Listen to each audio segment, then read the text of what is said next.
Hey Mega, so let's check out this lion. I think I discovered why this isn't rendering.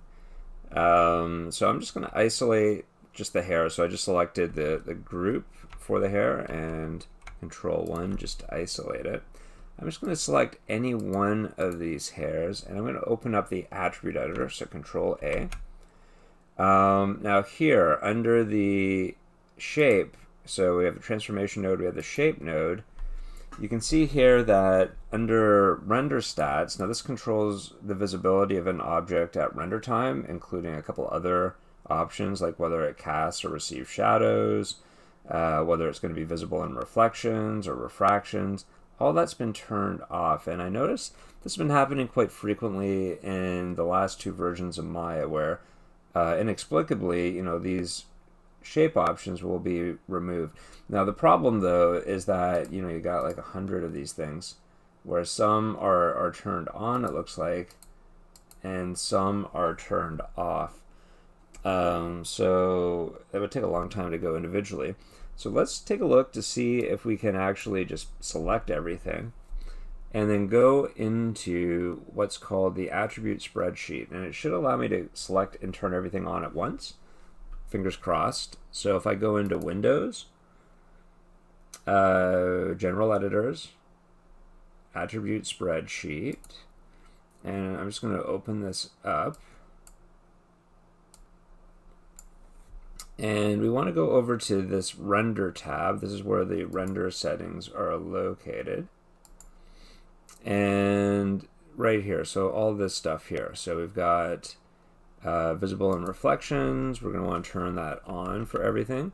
So if I just click on the name, it'll highlight the column, and then 1 is on. So I'm just going to type in 1, and I'll just turn it on the entire column. Cast shadows, we want cast shadows on. Receive shadows on. Primary visibility, we definitely want that on.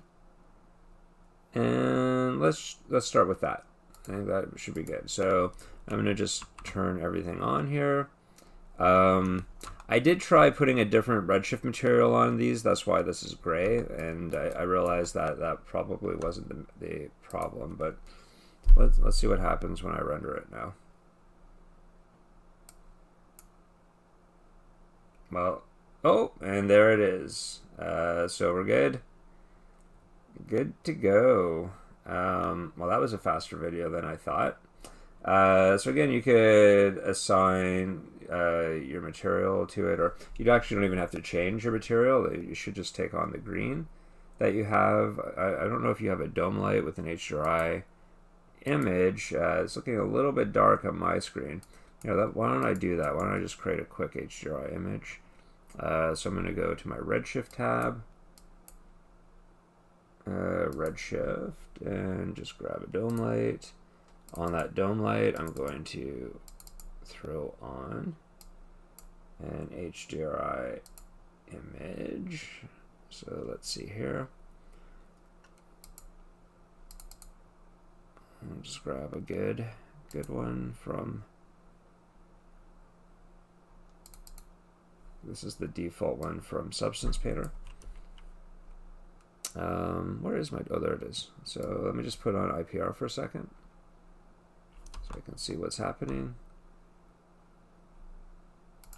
So I'll use this IPR.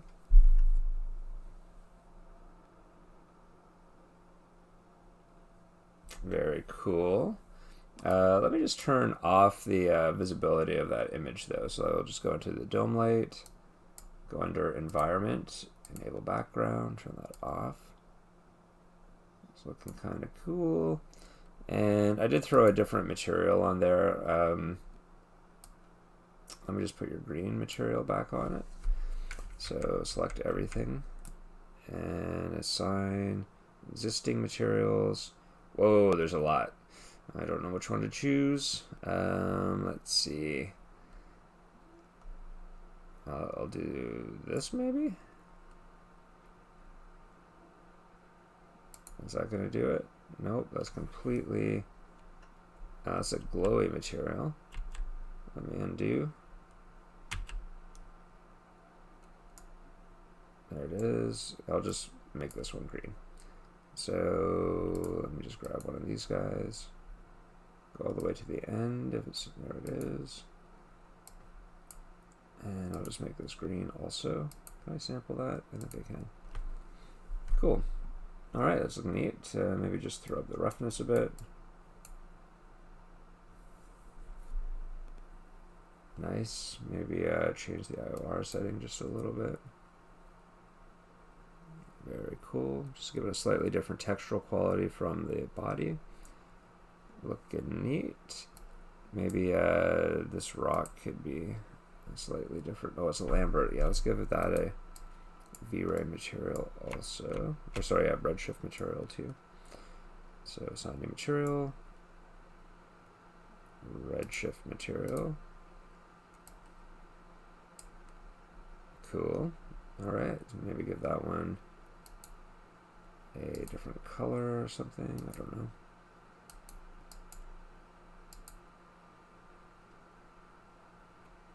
Plastic, I don't know, maybe plastic. Maybe give it some slight bump on the edges so it has a bit of a bevel. So I'll use the overall bump map. Just type in round. There it is there. Redshift round corners. And just reduce that so it's smaller, so 0.01 maybe. Cool. Maybe too much. 0.1 maybe. Not really noticing anything, but neat. Alright, yeah, definitely that HDR image kind of brings in some reflections and stuff like that, so it really kind of brings things out, which is great. Nice, seems to render, which is always a bonus, and it's looking quite cool. Nice model. Alright, so I think we're good. I'm going to leave it there. I'll maybe save this image off just very quickly. One thing you might consider doing as well, I can see you got reflections and this. You might also want to create what's called a custom AOV, which in this case would be an ambient occlusion. What that's going to do is give you like some nice darker creases in the crevices and stuff like that. So let me just go here. I'm going to click on custom. There it is. And in the custom, I'm just going to go into it. We're going to be adding a default shader. Click on that. And for Redshift, we're going to type in ambient. Let's see. Or occlusion. Let's maybe it's because I'm not under Redshift. Ambient. There it is. Redshift ambient occlusion. And we'll just use the default. So typically, for ambient occlusion, when you get that level, you would just bring it in and add it as a multiply layer on top. And what that's going to do once this renders is it'll give you darker creases, so darker shadowy areas. So just in these really kind of overblown yellow parts of the lion, it'll just give it a little bit more of a realistic kind of shading. So if we look at the custom, again, so we get these kind of darker areas, and anything that isn't near a shadow or near a contact shadow will be white. And again, you just throw this on over top as a multiply level. Cool. All right. Now, why is this taking so long to render? Maybe it's some of this stuff. It's a bit grainy too, perhaps. So I'm just gonna crank it up a bit. 450, maybe 200. Let's try that. And I'm just gonna use brute force for now. Use the settings you had. You just might want to crank the irradiance samples just to get rid of some of the grain. Oh, it looks like it's coming in. It's coming better. Maybe I shouldn't have changed that. Just leave what you have. Looks like this is going to work fine. It's just still going. Alright, good stuff. It works. Alright, so I'm going to save this image off, and there's the custom. Again, you could just put that in as a multiply over top. And it works, so I'll just save that image as a PNG, and I'll add this to the Slack when I send this video back to you. So I'll just call it working lion hair. All right. Save it to my desktop. Save. All right, so I think that ends that. It's been recording. It's 10 minutes, so hopefully that helps you out. And